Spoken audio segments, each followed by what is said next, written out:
Okay, greetings and welcome to another Pan African Community News broadcast. Today is the 4th of June 2023. Thanks. I'm in the studio. I'm your host, Brother Dr. Toyin Agbetu. Sister Oleander will hopefully be joining us a little later on.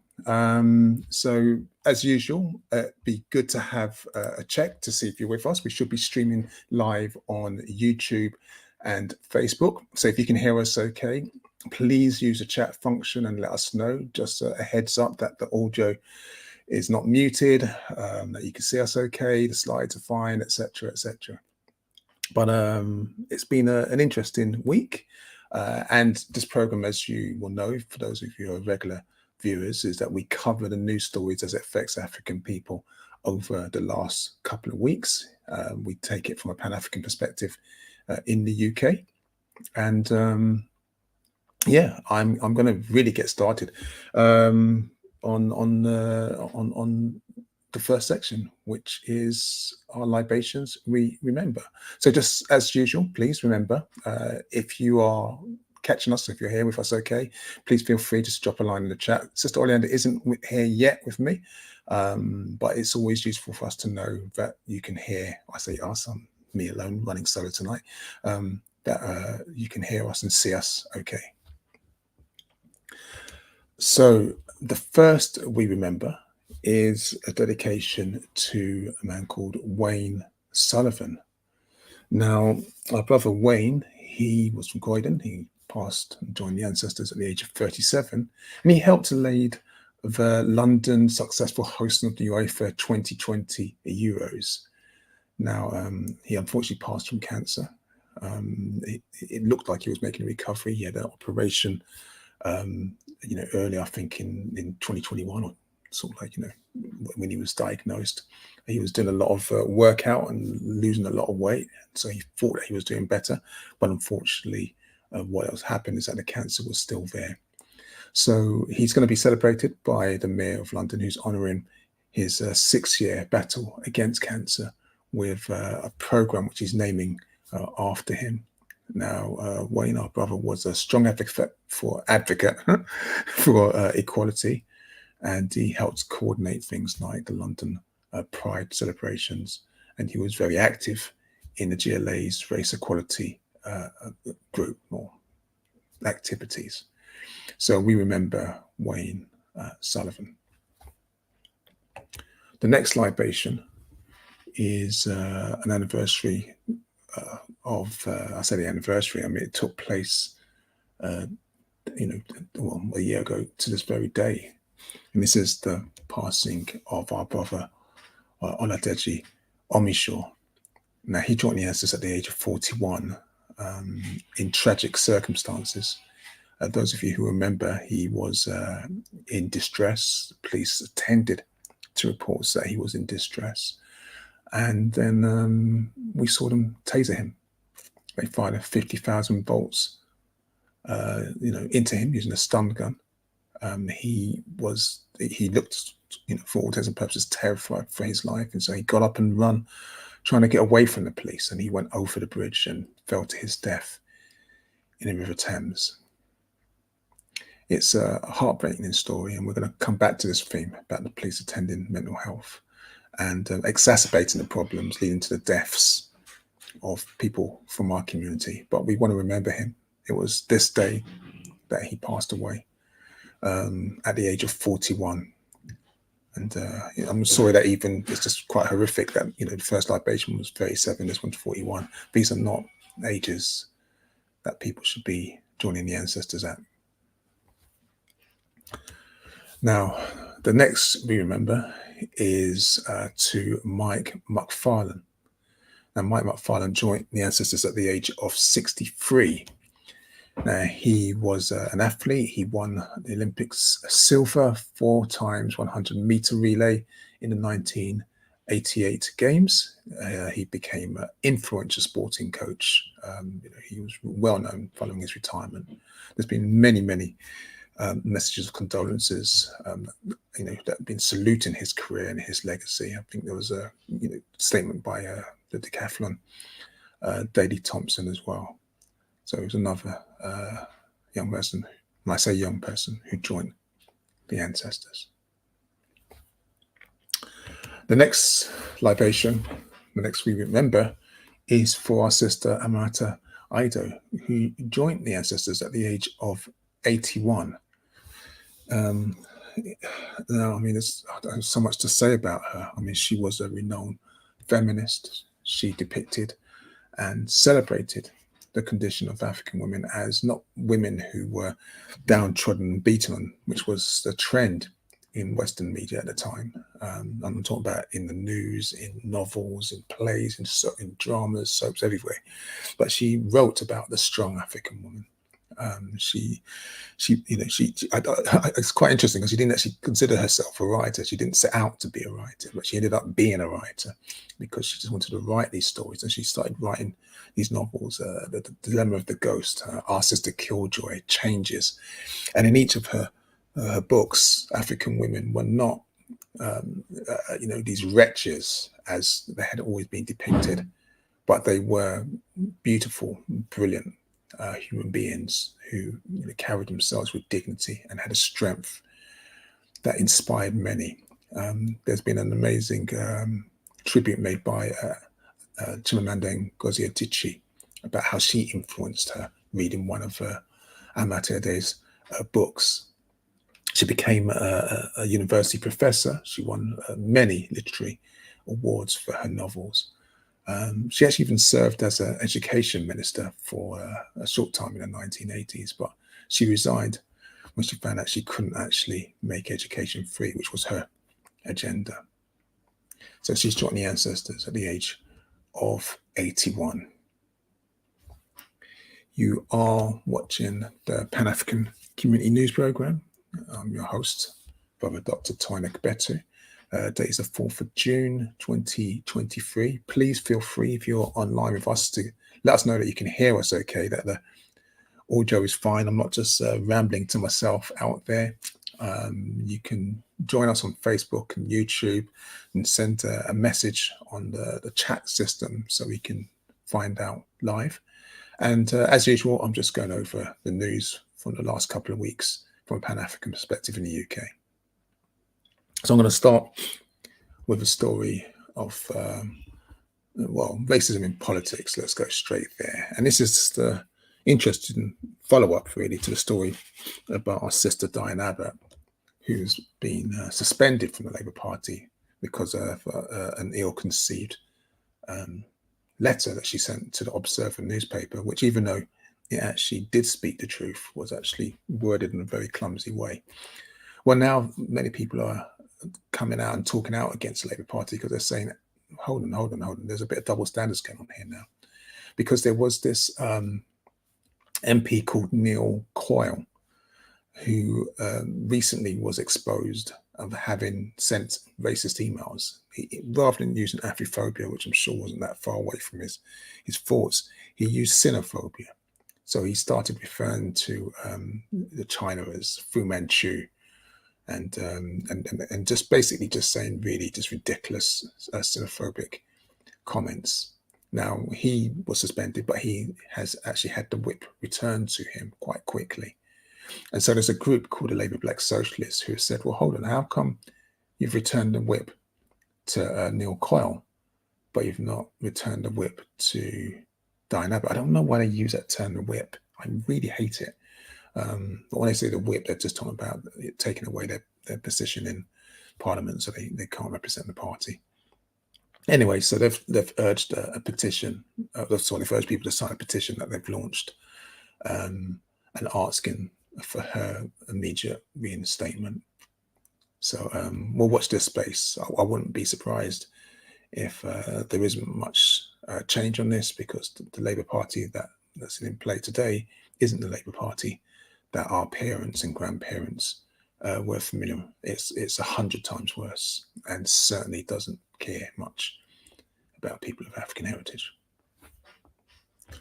The next story is from the other side of the political spectrum, and this is I'm not going to spend much time on this one. This is about the Tory male hopeful Natalie Campbell. Now, Natalie Campbell is running to be mayor of London. She's taken on Sadiq Khan. I think she's one of nine. Is it nine candidates? There's normally more than nine candidates, but he's one of a bunch of candidates. Sounds like the Tories have got bored of Sean Bailey, so they've moved on to someone else. Now, Natalie, she's a CEO of a company. I think sells water. I'm not sure, branded water, and she's a university chancellor. I think it's University of Westminster. I'm not 100% sure again, but she's made the headlines recently because she said that she would actually consider breaking up the Metropolitan Police, and that was, if some of you might recall, when the Casey report came out. That's one of the suggestions that was bandied around, that to have change, to have meaningful change in the police, it should be broken up into several units because it had become too big, too powerful. There was enough oversight, and it was, this is causing the institutional racism, sexism, and homophobia that was in it. I don't know much about Sister Natalie, other than that she's a Tory. Other than this is great headlines for her campaign. Never heard of her in the world of community activism, organising. So I have no idea whether she's genuine or I have nothing. I'm just reporting the news. And on that note, we are going to go straight into the policing section. Just remember, you are watching the Pan African Community News broadcast. It's the 4th of June, 2023. I'm your host, Brother Dr. Toyin Agbetu. We're live on YouTube and Facebook. And of course, you can feel free to send us a message on the chat. I'm trying to keep my eye on the chat. I can see in the corner of my eye, there doesn't seem to be anything there. So I'm suspecting that I'm probably talking to myself right now. But hopefully those of you that watch this on the archives can have a little chuckle. I think and understand this is the nature of doing this work, especially on a beautiful Sunday evening like it is now. It's a wonderful day outside. So let's go into policing matters, and let's start with the first story. We talked about institutional racism. Well, those of you who've been following the program will know that the Metropolitan Police has refused, or the head of Metropolitan Police, that's Mark Crowley, has refused to acknowledge that the Met is institutionally racist. But last week, we had a breakthrough from the Chief Constable, Ian Livingston, who says that Police Scotland is institutionally racist. And this is actually a really good development. Oops, excuse me, when we have someone recognising and acknowledging this. He won't apologise for it being institutionally racist, but he is acknowledging it. And he goes on about it being a difficult day having to say this. Now, he is also the outgoing Chief Constable of Police Scotland. So he's saying this knowing full well that he won't have to be around to deal with what it means and the work that's required to improve matters. But it is good that he's acknowledged this, because Police Scotland is the UK's second largest police force. And he's made all the correct noises about wanting his police service or police force to be an anti-racist service. And we'll see. We'll see what happens. But that's from Scotland. Meanwhile, if we go a little bit closer to where I am in London, when we look at the Met, well, unfortunately, not much has changed. We see that the Met has been caught out misreporting the number of intimate body searches they've been doing of children during 2020 and 2021. Now, there are those who, no, let me not even go there. I'm going to just keep reporting. So what we have now is that the Met has admitted that it misreported the number of searches. It says that it claimed that there were 99 intimate searches of children carried out in 2021. But now it's found out that actually that number is not 99, it's 269. And when I say intimate searches, they call them more intimate body searches, and these are thorough searches which expose the genitalia of children. They did this to 269 children, so it's more than the 99 that they claimed. Of those searches, 21 were done at home addresses and 21% at other locations. It's very interesting to find this out. I suspect that I don't know why we're finding stuff out. I mean, I did issue a freedom of information request to the police, which they haven't got back to me asking these exact questions. So, I was going to say this. I am one of those people who believe that we do need data and information to hold these people's feet to the fire. I don't think it's enough, but I think it's a start. And so, we have to use these powers, this DPA, this information requests. I've still got more requests that are outstanding that I need to review. There's some footage which I've been stalling watching of two young boys being searched and harassed and essentially traumatized by the police when I was cycling home one day from work. And they have sent me the body cam, and for some reason I just haven't watched it. I've had it for like over 3 months now, and I just haven't watched it. And I know I have to watch it. I know I have to act on it because they deny you access after a certain amount of time. But I just, when you just don't want to relive that trauma and bring that energy back into your space. Anyway, that's what's taking place. So this is the situation that the police has been lying. They say misreport. I just say lying about the amount of intimate searches they've had of children. And now we're starting to get more accurate figures. And that's accurate figures from 2 years ago, not accurate figures as what's happened last year or this year.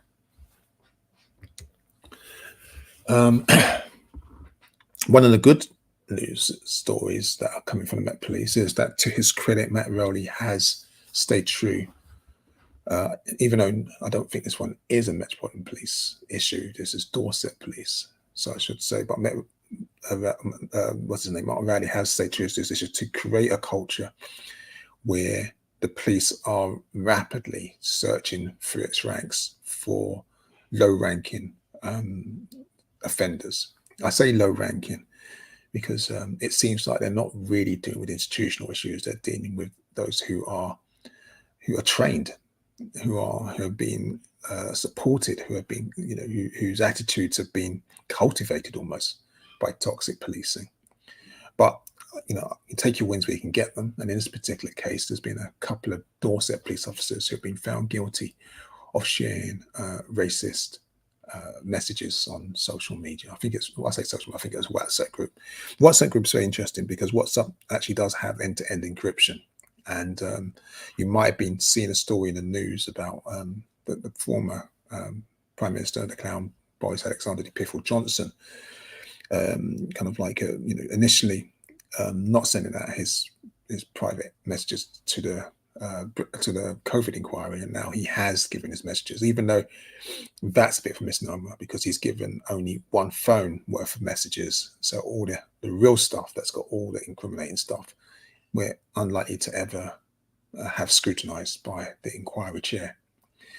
But the police have been hiding behind these technological loopholes, like WhatsApp, where they know that they can't be intercepted, they can't be decoded without someone inside the group kind of like participating, basically a whistleblower. And in this particular case, we have someone who's a member of this toxic police squad exposed the fact that they were sharing racist, sexist, and homophobic messages. That he bullied colleagues. They left one suicidal. They had a police misconduct hearing, and 2 days ago they were found guilty of gross misconduct. Now the officers' names are Mark Jordan Gill, Inspector Nicholas Mantle, and an officer. I think he's a former officer now. Some of them, that's what they do. They leave before they can be fired. But his name is Paul Perdrasat. But they were all found guilty of gross misconduct, which means the police can get rid of them. I'm not going to go through all the array of stupid, offensive, and derogatory, unprofessional things that they did. They just revealed the level of corruption that still exists within the police force. This one was in Dorset, though. It wasn't the Metropolitan Police.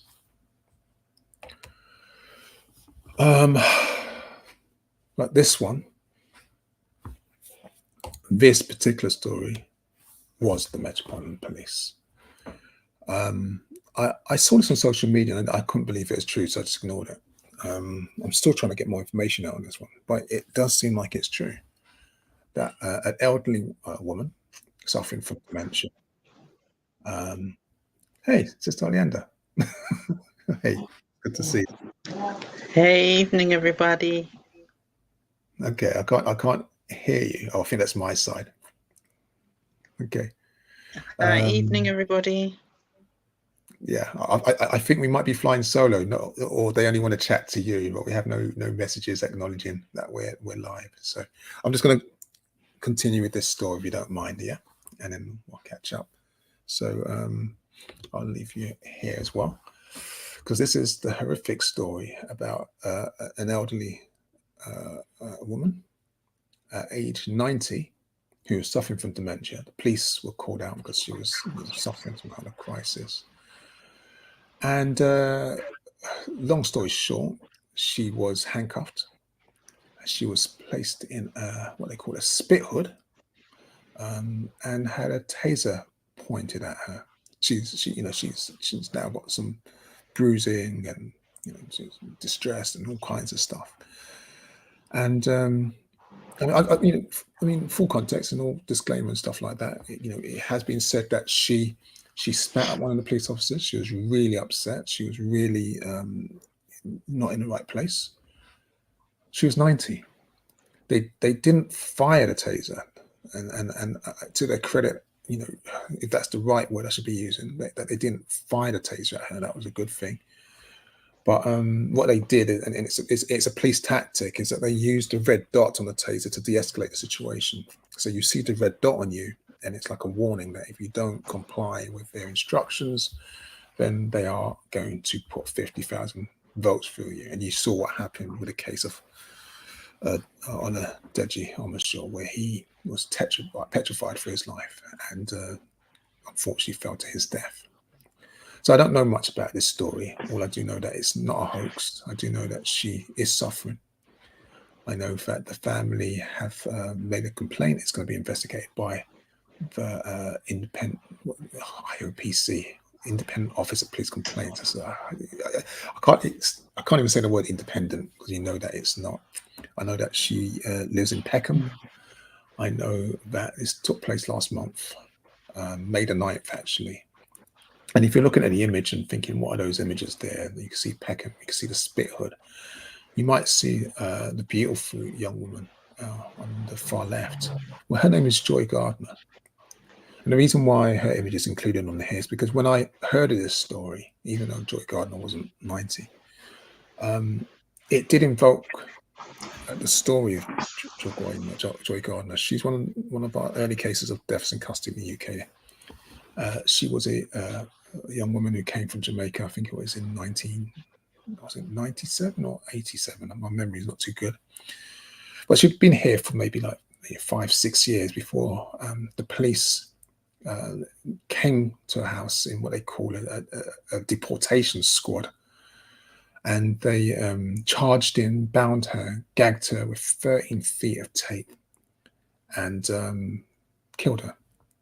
There's another way around it.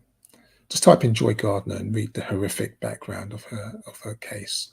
And when I hear about the spit hood, because that's what they used on her as well, and all these kind of things, it just invokes that kind of memory of men, these officers abusing their authority.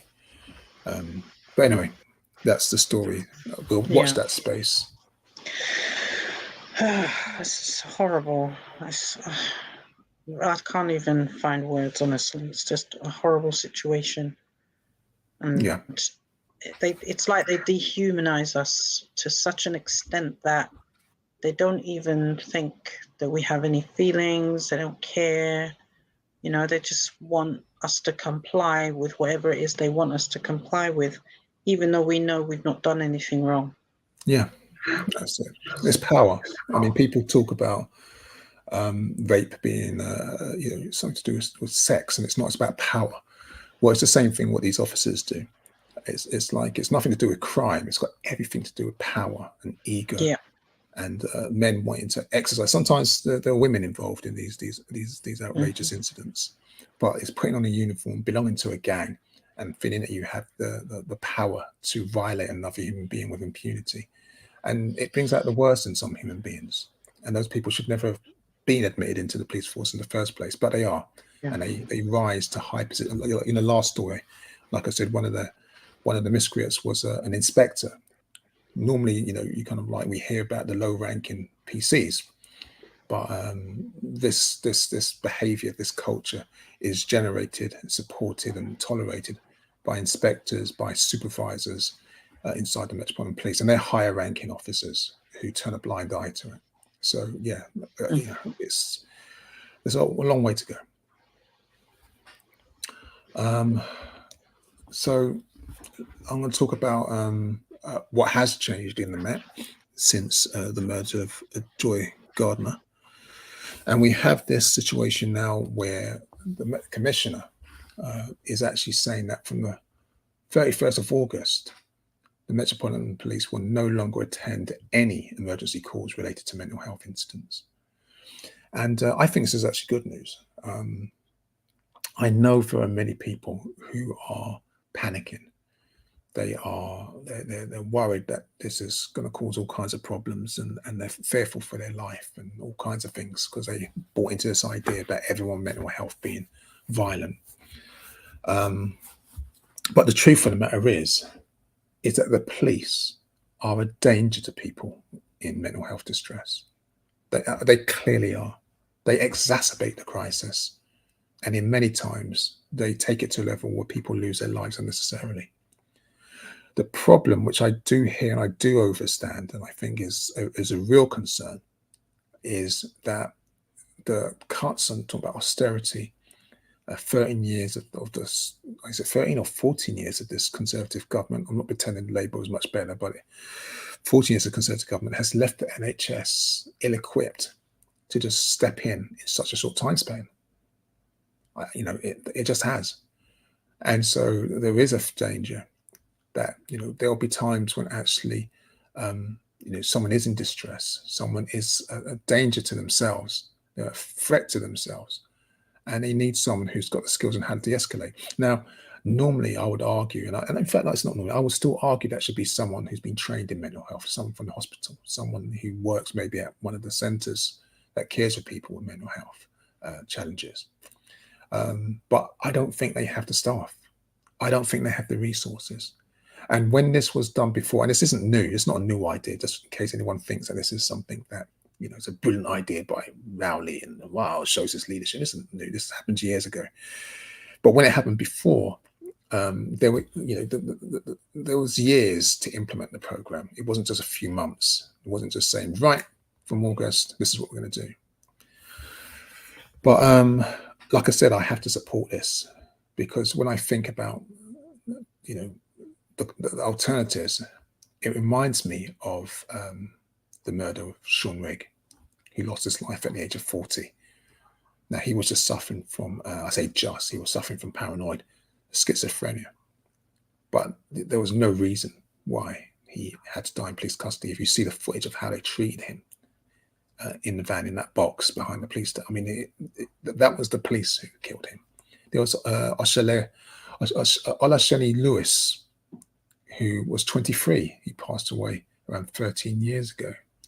And he's been in the news recently because, I think it was him who was in the news recently, because that was a strange case where you had 11 Metropolitan Police officers restraining him. 11. I've seen recent footage where you have, police officers still using these chokeholds around the necks of people in distress. In fact, just using it as a matter of fact. And, I think someone on Twitter once said, it's like if George Floyd never happened. It's like they haven't learned. So it is good that the police are stepping down from this role. Do I think it's a cynical ploy? Do I think it's a way? This whole argument about it frees up resources to engage better in policing and to solve more crime. So I think that that's the real motivation. No, of course it's not. That's a lot of nonsense. I'm not saying that's not what's going to happen. I'm not saying that's not a side effect. That's not the motivation. The motivation is police have a history of failing and murdering vulnerable people in mental health distress. And so rather than put in place a system to prevent that from happening, what the head of the police has said is that we just won't engage in it whatsoever. That's it. We just completely withdraw. And we've got to take our wins where we can get it. So I'm going to move on. and you are watching the Pan-African Community News Program. My name is Brother Dr. Toyin Agbetu. I'm in studio with Sister Oleander. It's the 4th of June 2023, and we're just going through some of the news as it's impacted us over the last couple of weeks from a Pan-African perspective in the UK. Hi, we have Tafari Milisizwe. I'm sorry for the pronunciation. They say greetings from the States. I deeply appreciate you and your work. Oh, give thanks, Brother Tafari. Much appreciated. And it's nice to know we have listeners across the other side of the pond as well. So that's a really, I say listeners, but I mean watchers as well. And yeah, I'm going to continue on. And if you have anything to share or anything as well, please feel free to put it inside the chat, and Sister Oleander will share it. Sorry, Tafari just said I said it correctly. Okay, excellent. Okay, I'm going to go to the next news story, and that's one from a story that took place during lockdown. I don't even remember the case of our brother. Well, he went by the name of K-Dog. That was his artist name, but his name is Katunja Tjitendororo. I hope I pronounced that correctly. Now, he was attacked on his way home from work. He was hit by a car deliberately and was subject to racist abuse.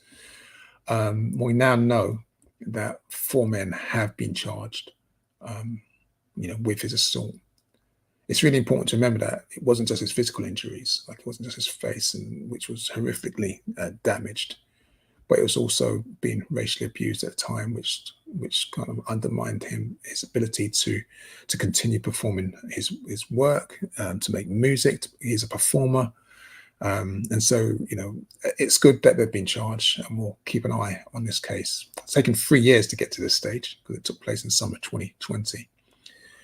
But we have to be thankful that, things are, I say, allegedly moving forward. I remember even when the story came out, there were people arguing that perhaps he had faked it. I remember all those stories coming out. So we'll see what happens with this one. Let's hope they get some justice and a prosecution for those involved and responsible. The next story is, I suppose this should have been inside the good news section, but I don't know if it is actually good news. This is the celebration of Windrush's 75th anniversary, and it's not, I don't know how to say this one, it's not just in Bristol. It's taking place all over the UK. This is just one of the events. If you go to Piccadilly Circus, there's a billboard, and the BCA, and I think it's the Radical Film Archive Collective or something they call themselves, are putting together a film of experiences of people who came during the 50s and 60s to the UK, and they want to make a film about what they call the Windrush generation. There's a whole load of articles on various websites like the BBC, the Guardian, images and narratives talking about the journey of the Windrush generation. What do I want to say? It's really good that we remember our elders and our ancestors in this way. And marking the 75 year anniversary since some of them arrived is a good thing. I think the danger is not recognizing how we're being exploited with this. That this is being celebrated and financed and promoted by a government that hasn't actually dealt with the Windrush scandal, that hasn't compensated the people, that hasn't made reparations to the families who were irrevocably harmed by these government actions, which denied their citizenship, that denied their humanity. Please don't be upset with me, but this is a stunt. That's all it is. It's a stunt, the same way that they tried to do that nonsense in 2007 with the abolition of slavery. It's what they're doing here now. And myself and Oleander have been watching some of these programs. They're talking about the Windrush, and every time someone comes on to talk about, what it was like back in the day, every single time it's this rose-tinted story of how welcoming the UK was, how marvelous it was. And I'm not pretending for one moment that there weren't people who came here and had really good experiences, but that wasn't the norm. We fought tooth and nail for where we are now, and we're still not there where we need to be right now. There's also this thing where, you know, where everyone talks about, I say everyone, all the media talks about the Windrush. They talk about, let's give the ship its proper name, the SS Empire Windrush, because that's what we're celebrating, right? We're celebrating the warship, the SS Empire Windrush. Let's be clear about that. And everyone's talking about as if every person of African heritage came to the UK came from Jamaica. And as if we didn't come from all over. As if we didn't come from, well, St. Lucia. We didn't come from Barbados. We didn't come from Ghana, Nigeria, from Zimbabwe. We didn't come from Trinidad. Every single blasted time, it's just this narrow image of just one way of coming to the UK, which is just through the Windrush, on a boat, named after, the empire, from one island, Jamaica. And this is not to say that we shouldn't celebrate, and hold tribute for those of our families that come from Jamaica. We must do. And this is, and I know it's always sensitive for me to say this, especially with someone like myself, whose parents come from a region called Nigeria.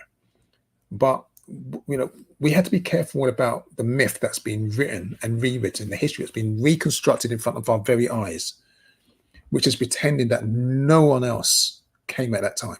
My father came from Nigeria, but let's pretend that no one else came from that time. And let's pretend there was no racism at that time. Because over the next couple of months, that's all you're going to hear. That's all you are hearing. Community groups are talking about uprisings. We're talking about the struggle, not about the racism. We're talking about the pain. But the celebration of those of us who served in the army, that cleaned the streets, it's also the celebration of the NHS coming up soon, right? That NHS would not have existed without us. Let's see if the Windrush is mentioned in that same context. So I just want to be careful. I mean, I've got all this stuff I'm supposed to talk about, the Windrush Reggae Choir, and all kinds of different things that happened. I just want to leave it at that. There was a whole load of stories that I was supposed to share and stuff on this, but I just decided, you know what? Let's think it through. We can be involved and celebrate and learn. I mean, I think I've seen Macmillan's front room is making an appearance again, and that's really cool. If you've seen the front room, the Macmillan front room, which was, I think it was in the Museum of the Home, as it was called. That's the Jeffrey Museum.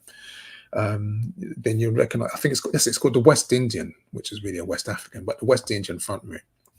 When you see it, you kind of think, oh my gosh, I remember that. That's us. And I felt that, even though obviously my heritage is not from the Caribbean. But I just want to leave that there. Just keep your third eye. just watch out, because there's a lot of propaganda on this. And if we get caught in the romance of this, and we let our elders continue to perish without justice because of the Windrush scandal, because we're being blindsided, because they're throwing a few peanuts at us, a few petants, a few coins at us to say, yeah, Windrush, and we're not thinking about the scandal. We're not thinking about the stop and search, the statistics I just showed you about our children still being searched intimately in front of police officers, their intimate parts, in their homes, in streets, in schools. Triggers me that sometimes. Okay, and part of this campaign, I'm not going to spend a lot of time on this one, is this charm offensive, is this clown James Cleverly going off to Jamaica and then talking about the UK is spending money to support its violence reduction efforts. It's going to spend £6 million over 6 years. It's going to invest £2.9 billion into it, and strategic partnership with the UK and Jamaica, great bilateral deal, outside Brexit, blah, blah, blah, blah, blah. Watch this. Watch what's going on. Watch what's going on. What's the politics? If you think that clown, if you think anyone in this particular government gives a damn about the welfare of Africans in Jamaica, then you're not watching, you're not reading, you're just consuming. You're not thinking. We need critical engagement with this stuff. They're talking about 2.9 billion investments. Well, those 2.9, I remember when they went over and talked about reparations and then started putting money in to build more prisons. Just the other day, it's not on the news, it's not in this program today. Just the other day, the head of the prison team, the prison service, the heads, said that if the British government tried to force them to take any more prisoners right now because they are full to capacity, they're going to hit the government with legal action. So basically, there's not enough space in the UK for any more prisoners. It's a crisis. This is this week. This is what took place. And the government haven't responded, apart from saying, we're going to build more prisons. What's happening when you have a government that's, the old mantra has been tough on the cause of crime, same as Labour, but tough on the cause of, not tough, tough on crime. That's it, not tough on the cause of crime, just tough on crime. And they keep putting people in prison for silly things. They don't engage and put money into rehabilitation. They don't put money into education or early years, like initiatives and programs. They don't do anything to help people, but they just more punitive. Even Labour Party just announced that it's going to give parents of children who are involved in yobbish behaviour. Yobbish just means being loud, right? They're going to give them £1,000 fine. Yeah, so if your children go out on the street, start making a lot of noise, and then some elderly person says, "Oh my God, I feel scared because they're making a lot of noise and it's in the park and they're scaring me," then the parents will get hit with £1,000 fine, and if they don't pay the £1,000 fine, they go to prison. When you hear, and you've got to think, when you hear about these programs now about investment in violence prevention in Jamaica from the British government, investment, they're talking about building prisons and they're talking about deporting people who have got British nationality. I don't think the story is here this week about the sister who she was. I should have put that inside here. She was born in the UK, but her and her brother were born in the UK. But she'd never left, so she wanted to leave to go somewhere and come back. But what happened was that the Home Office said that she can't have a British passport. I can't remember the reason why. It was some ridiculous reason. And so she can no longer leave the UK because she won't be allowed back in the country, despite the fact that she was born in the UK. So she was Jamaican. So, I should have carried that story. I'm so sorry about that one. But there's so much going on that people are unaware about, so much. We have to be careful about this polytrickery. Okay, so we're sharing all these stories, and the happy-go-lucky Windrush story, all that stuff. I'm sharing it with you so you know what's happening, but have that third eye open. Think a little deeper. Critical engagement, people. Thank you, family. Sorry about the rant. So, moving on. This one's another one that got me, kind of thinking, what do I do with this one? This is a hard. I'll report it as it is, and then you can think about what to do on this one. So, there's a memorial in a church in Dorset. It's the plaque is a celebration of a slaver, and his name was John Gordon. He is being lauded for murdering African people who are fighting for their freedom. And I haven't read the whole text; it's been covered up, etc. I mean, you can see it for yourself. It uses Afrophobic language, so they're going to remove it. And it's had a temporary cover since 2020, which is clearly as a result of Black Lives Matter movement following the murder of George Floyd, which is good. And so they're going to move it, and it's good that they're going to move it. They're going to move it to a museum, and that's good. But there is this other argument inside me that I've heard, and I'm always struggle with this one. It's sometimes when we remove these things, people start to forget what happened. We forget about, we forget how involved, like the church, for example, was in this. So, I mean, there's the educator in me wants it to be moved into a museum. It's not a statue. A statue just comes down. I don't have any time for iconography, anything that kind of symbolizes stuff. But text and words and language and things like that, I always wonder, maybe we should leave them there.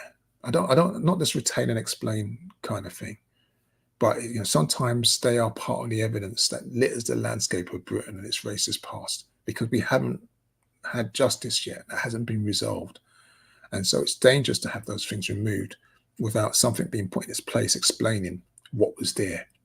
So this is a story anyway. It's just something to think about. Anyway, on the same theme, the Church of Scotland, who's looking, we've spoken about this for quite a long time, this program is looking at the issue of slavery, have been instructed to prepare a statement that acknowledges its role and connection with Ma'afa. And that's a good thing. We'll see what happens. The church, recognizes that it profited from enslavement, that people higher up kind of like received donations, made money off the back of the enslavement of our ancestors. And so, these are good things to see it's happening. But it's all connected. Can I just say something? So when it says of the church, this country has got several churches. The Church of Scotland, sorry. Okay, so the Church of England, Church of Scotland, and the Catholic Church, all of those main churches benefited quite highly and still are benefiting. So I kind of think that, I suppose, when we say the church, we should really be explicit so that people are completely aware of which churches we're talking about. Yeah, that's what I wanted to say. No, it makes sense. I mean, I shouldn't make the assumption that the image kind of like makes it clear to everyone. And you're right. All of these churches are involved, but Scotland has been putting research into this topic for a while, and this, I think, has come on the back of that research. So it's the General Assembly that has decided in Scotland that's decided that the church should make this particular statement, not the Church of England. Church of England has got its own little program going on, and we'll report more on that if anything else bears fruit from that. But in this case, it's specifically the Church of Scotland. I think Edinburgh University, we spoke about Edinburgh University putting together some kind of, they don't call it a reparations program, but a program that sounds like it's moving towards what we would call educational forms of reparation. But thank you, Sister Oleander. The next story is one which talks really much to what Sister Oleander was just talking about, that this is actually a national issue. And as it's a national issue, the National Trust, which is the body that looks after all of these sites and kind of like makes rules about preserving them and venerating them on an international scale, is currently working on a policy that says that all of these groups, all these bodies, should have a policy of returning stolen items back to their source countries. So I don't know what's going to happen, but this is actually a good move forward. I mean, it's a discussion that took place in a panel. So that's what the chair has said of National Trust, that that's what they're doing. But we've had a lot of this, a lot of talk. We'll see if it actually materializes into something. But it is a good thing, and if the National Trust says that all museums, all country houses, all of them should have policies about repatriation. And that's again another push in the right direction. Doesn't mean it will happen. It just means it's another push in the right direction. And I think the last story for this section is one which, doesn't really surprise anyone, isn't it? Really, it's the abuse that's been faced by the footballer Fantakati Dabo. I hope I've pronounced his name correctly. I'm not a great football follower, so I don't hear the names that often. But apparently he missed a penalty or something in a championship playoff, and since then he's been bombarded with racist abuse. And so the team has come out and issued a statement saying it's disgusting, it shouldn't be happening. It's all the usual noise, the squealing and stuff that we often hear. Let's see what happens. But it's very interesting, isn't it? I mean, it's one thing to actually admonish someone for missing a goal, or saying that their technical ability wasn't there, or whatever, blah blah blah blah blah. We can just about tolerate this kind of ignorance and this kind of thing, because obviously these games are high stakes and there's a lot of pressure on them. The people who are complaining probably couldn't hit the ball, beyond their own, their own knees. So, I don't know. But it's when they get ugly and when the racism comes into it that we start to see, scratch beyond the surface of what's taking place in the UK. And sports is actually a good indicator of that. There was this disgusting T-shirt as well over the weekend of someone making fun out of the people who died at Hillsborough as well with a T-shirt. And I say race is an issue, but class is also an issue in this country. But this is the story about our brother who's faced racist abuse, and I just want to raise that with you. Okay, so you are watching the Pan-African Community News Network. In the studio with Sister Oleander. I'm Brother Dr. Toyin Agbetu. We're going over the past news from the last 2 weeks from a Pan-African perspective. We're going to wrap up in a couple of minutes. This is the last part of the program. Call it a good news section. It keeps changing the names. I never know what to call it really.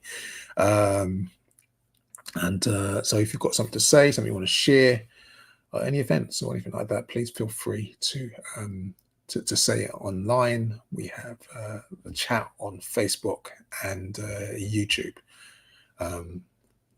I'm hoping they're still useful. If they're not useful, we'll see. We'll keep going. Okay, let me go to the first story. And I say good news. I should say interesting news. This is a campaign by Channel 4 and Lloyds Bank. And they've come together to launch this initiative called Black in Business. And what they're going to do is give 5 African-owned businesses free advertising, basically. They're going to secure some kind of contract worth 100 grand. They won't get 100 grand in cash, I don't think. They're going to get it in TV advertising, promotion, and someone making a creative TV commercial for them. So that's a good initiative in that sense, and hopefully we'll see fruit on this. I'm going to be a killjoy in this one. I'm so sorry. I can't help it. It's just a critical time. While it's good that this is happening, and it's good, Channel 4, Lloyd Bank, well done. I know that Sky is doing something with I forgot the name of Black Equity, BEO, Black Equity Organization. So they're in the Baobab Trust. So there are all these things where these multi-million, multi-billion-pound companies are giving money and they're launching it, to organizations that come in, which is really good. It's useful. There is something in me that says, actually, I'd rather they didn't actually run these competitions. That's what they are. They're called initiative. And people have got to submit a proposal, and out of the hundreds, thousands of proposals, only 5 get selected. Instead of doing it that way, why don't you just normalize this? Why don't you just say, we're racist, we recognize we're institutionally racist, so we need to have some affirmative action policies in place. And part of that is that we need to have a strand that makes sure that we give away free advertising to marginalized companies, especially those of African heritage. Why don't you just do that? Why don't you have like bursaries? I mean, in the university we do that. We have bursaries for students. We can't put in obviously, well, I say we can't. They don't have hundreds and hundreds or thousands of students coming in, but every year there are students who come through on a bursary, etc. I was one of those. I did my master's on a bursary. People. These are good schemes.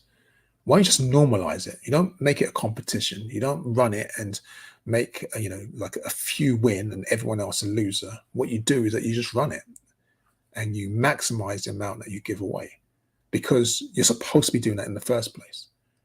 I mean, there was a story that we didn't have time to cover. I was going to put it inside here, and it's really about how what they call it, FSTE organizations, all these financial ones are saying that they made all these grand comments during 2020, during the Black Lives Matter movement, about what they're going to do to change the industry world, and blah blah blah blah blah. And what's happened? Zilch, really.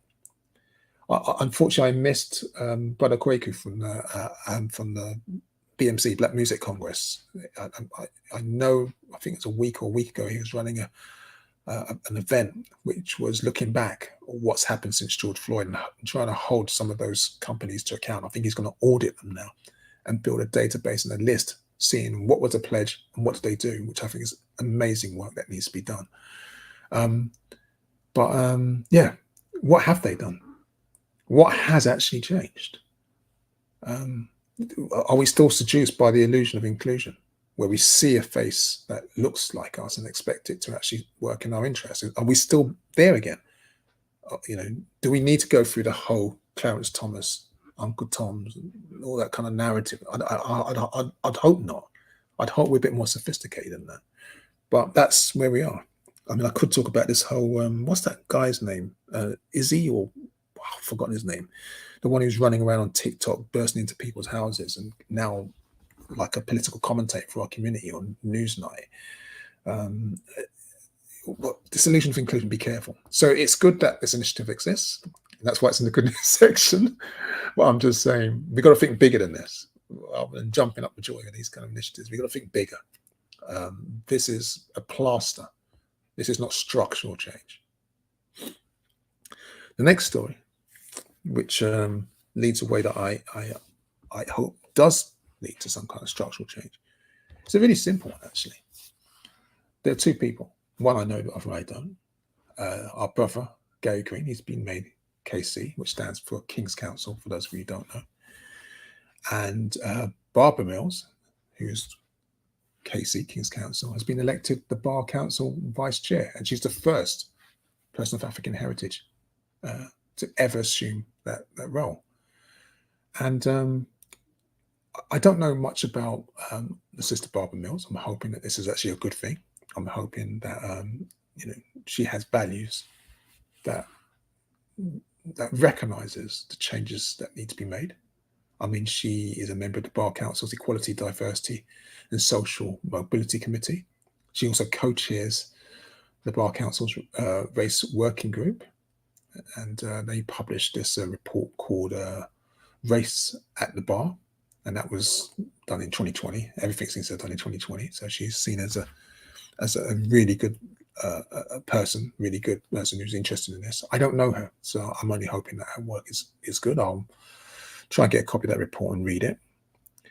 I do know, however, our brother, Gary Green, who is an amazing legal mind, who has tirelessly and quietly supported so many community initiatives, has given advice to young people who have been affected by discriminatory practice in the law.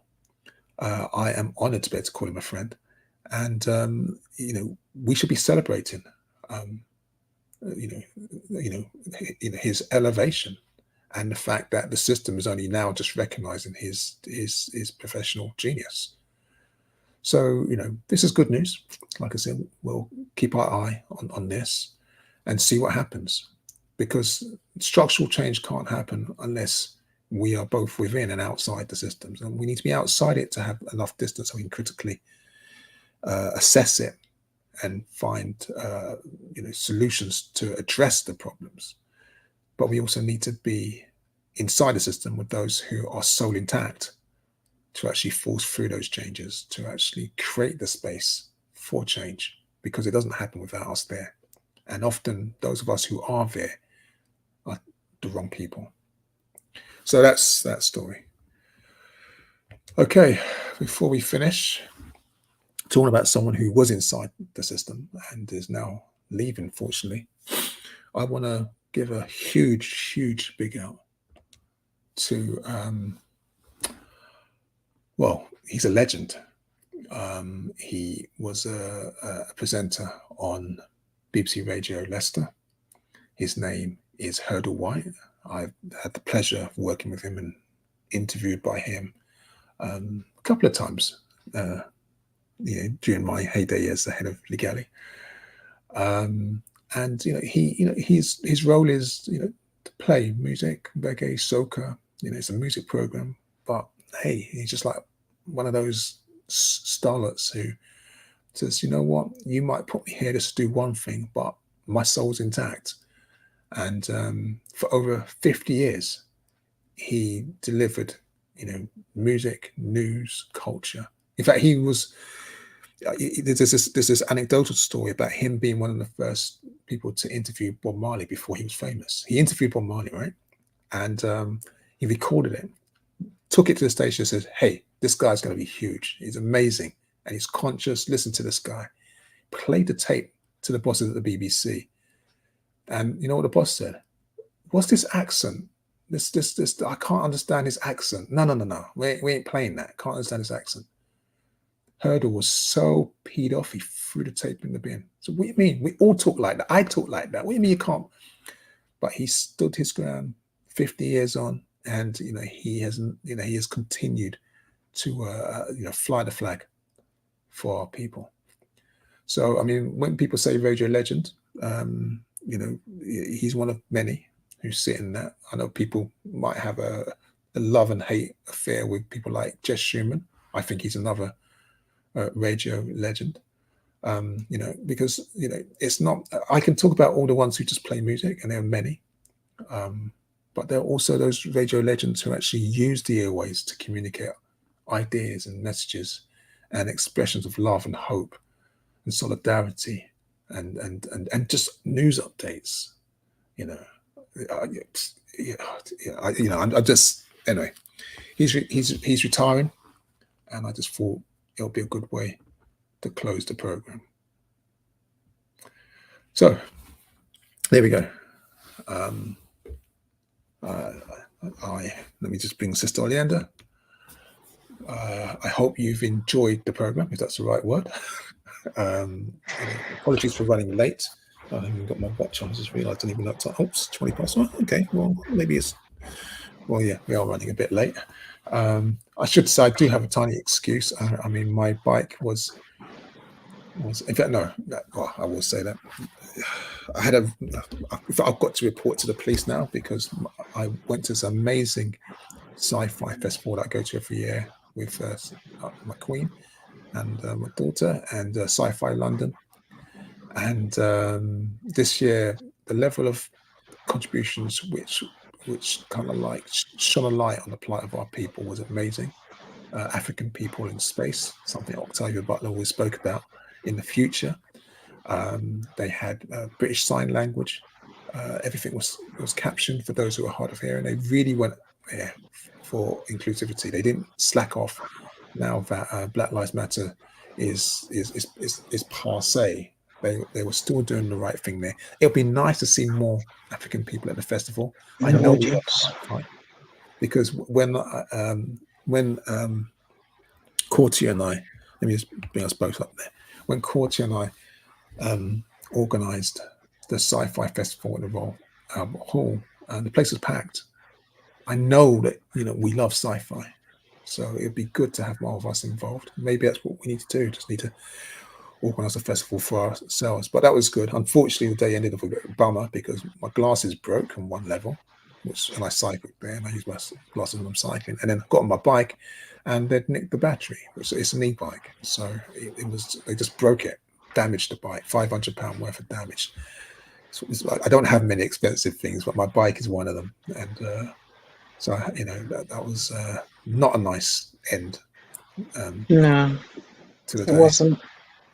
But I got here. That's why I was late. So, in case you're wondering why I was late, it's because I was trying to get the CCT footage of the cinema at Rich Mix. Thank you. Big up the staff at Rich Mix for the advice and support. At least they didn't get the bike.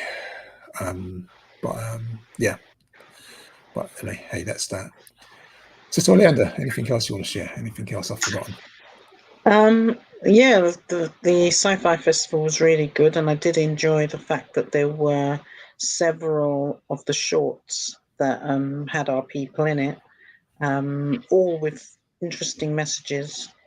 Even that one that it kind of surprised me at the end when it was a VR.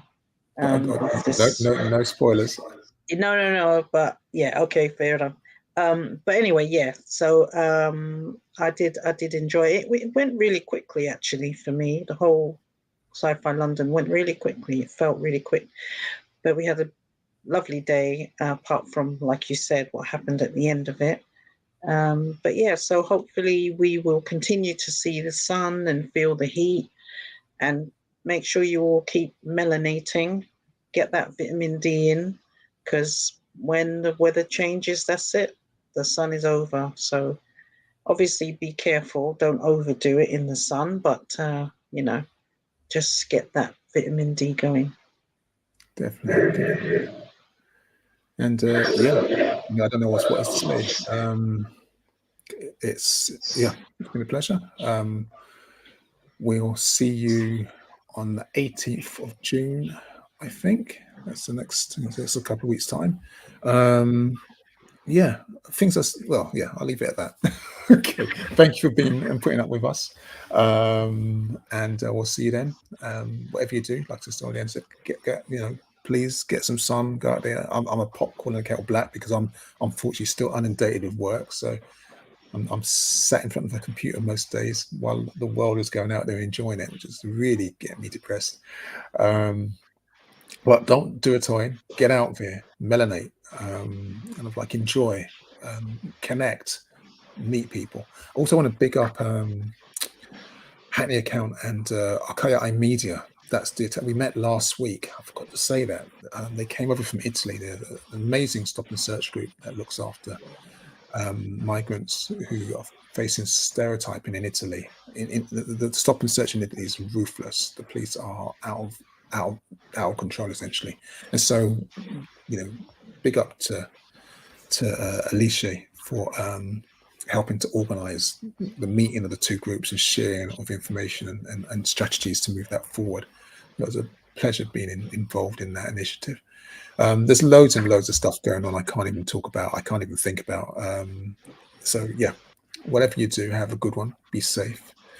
And as ever, may the ancestors continue to guide and protect us. Ashe.